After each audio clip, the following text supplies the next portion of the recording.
দোকানদার ভাইদের উপর যে সন্ত্রাসী হামলা হয়েছে এবং আমাদের যে দোকানপাট ভাঙচুর করেছে। চট্টগ্রাম নগরীর পাঁচলাইশে ওষুধ মার্কেটে মফ তৈরি করে সন্ত্রাসী হামলার প্রতিবাদে ল্যান্ডসেট ডায়াগনস্টিক সেন্টারের নিচতলায় মার্কেটে ক্ষতিগ্রস্ত ব্যবসায়ীরা তদন্ত সাপেক্ষে দৃষ্টান্তমূলক শাস্তির দাবিতে সংবাদ সম্মেলন করেছে।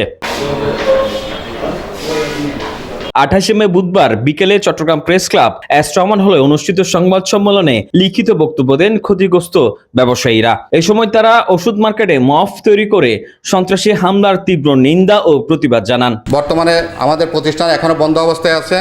আমরা এই সন্ত্রাসী কর্মকাণ্ডের সাংবাদিক বন্ধুদের দ্বারা প্রশাসনের মাধ্যমে দৃষ্টান্তমূলক বিচার চাই।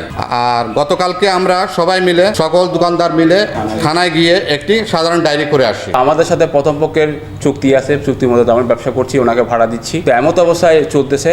এরপরে গত 2 বছরের মধ্যে ওনার আরেকটা পক্ষ, ওনাদের আরেকটা ভাই ফ্যামিলি ছেলেরা আমাদের কাছে এসে বিভিন্নভাবে বিভিন্ন সময় এখন হুমকি দামকি দিয়ে টাকা চাঁদা দাবি করে, তারপর এখানে আমাদেরকে বিভিন্নভাবে কটূক্তি করে, কাস্টমারদের সাথে মিসবিহেভ করে, আমাদেরকে বিভিন্নভাবে হুমকি দামকি দেয়। অ্যাটলিস্ট গতকাল প্রায় 8টা সাড়ে 8টার দিকে ওনারা এসে আমাদের এখানে এসে অতর্কিতভাবে জোহরা ফার্মেসিতে এসে ওনারা হামলা চালায়। হামলা চালানোর পরে ওই দোকানে তালা দেয়। এমত অবস্থায় আমরা ল্যান্ডলর্ডকে বিষয়টা জানাই, উনি এসে আমাদের টাকা তালা খুলে দেয়। এরপরে ঘন্টা 2 ঘন্টা পরে আবার ওনারা এসে দোকানে ওই জোহরা ফার্মেসি নামক দোকানে এসে ওনারা হামলা চালিয়েছে এবং মারধর করছে এবং তালা দিয়েছে। এমত অবস্থা আমরা এই ব্যাপারে আমরা আমার ল্যান্ডলর্ডকে আমরা আবার এই নিয়ে ওইটাকে কোনোরকম আমরা দিয়ে এখানে আমরা কোনো একটা ব্যবস্থা নিয়ে আমরা থানায় যাই, এখানে সাধারণ ডায়েরি করে আমরা আজকে এই অবস্থায় আমরা সাংবাদিক সম্মেলনে এখানে উপস্থিত হয়েছি। আমার দোকান নিচে দোকান আছে, দোকানগুলোতে আমার ছেলে, আমার দ্বিতীয় পক্ষের ছেলেগুলো, আমার 2টা ওয়াইফ, দ্বিতীয় পক্ষের ছেলেগুলো এসে খুব অত্যাচার করে, আমাকে মারধর করে, তারপর ভাড়া দাবি করে। আর আমার মেয়ে একটা বিয়ে দিয়েছিলাম, ওর জামাইটা খুব বেশি ওদের উস্কাচ্ছে। ওর ভাই নাকি সচিব বলে কালকে দোকানে আইসা দোকানদারদেরকে জুতা দিয়ে পিড়েছে। তারপর দোকান বন্ধ করে দিয়েছিল, পরে আইসা আমি দোকান খুলে দিছি।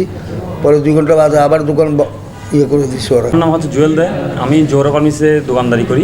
আমার সহকর্মী রক্তিম দে। হঠাৎ আমরা দোকানদারি করতেছি, ওনারা আসে দোকানটা বন্ধ করে দিতে চাই, মানে বলতেছে তোমরা দোকানদারি করতে পারবে না। তো আমার সহকর্মীকে মারধর করে, এরপরে দোকান মানে তালা লাগাই যায়। শাস্তি আর কি। মানে সংবাদ সম্মেলন থেকে অবিলম্বে অপরাধীদের আইনের আওতায় আনার আহ্বান জানান ক্ষতিগ্রস্ত ব্যবসায়ীরা। আমরা চাই আমাদের উপর যে দোকানদার ভাইদের উপর যে সন্ত্রাসী হামলা হয়েছে এবং আমাদের যে দোকানপাট ভাঙচুর করেছে, দোকান না খোলার যে হুঁশিয়ারি দিয়েছে, এটা একটা দৃষ্টান্তমূলক আমরা বিচার চাই। আমরা তো হচ্ছে ইনোসেন্ট, এক্ষেত্রে আমরা কারো পক্ষে নেই। আমরা 2 পক্ষের মধ্যে কারো পক্ষে কেউ আমরা আপন না, কেউ পর না।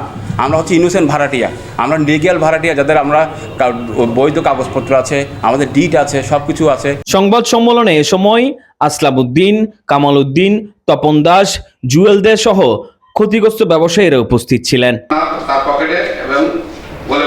Desk report 24 Chittagong.